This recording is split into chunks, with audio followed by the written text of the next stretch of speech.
হোবেন এবং কোপম্যান লাইনের থেকে ব্রিড করা সেই বাচ্চা কবুতরটি আজকে যা পরিপূর্ণরূপে নর হয়ে আছে। হ্যাঁ, কবুতরটা হচ্ছে এই এই কবুতরটা। বাচ্চা থাকাকালীন অবস্থায় তার শেপ খুব চমৎকার, খুব সুন্দর একটা শেপের কবুতর ছিল। এখনো ঠিক আছে, কিন্তু বাচ্চা থাকা অবস্থায় খুবই সুন্দর একটা কবুতর ছিল। পায়ের মধ্যে 2021 সালের ট্যাগ লাগানো আছে।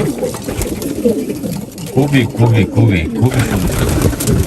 আমি বুঝতেই পারছিলাম না সেই কবুতরটাকে, যে কবুতরটা সেদিনের টসে আমার হারিয়ে যায়। টসটা ছিল আমার দুপুর 2টার দিকে।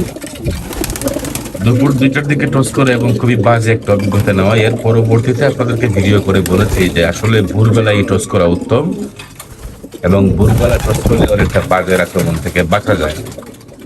যাই হোক, ঘটনা হচ্ছে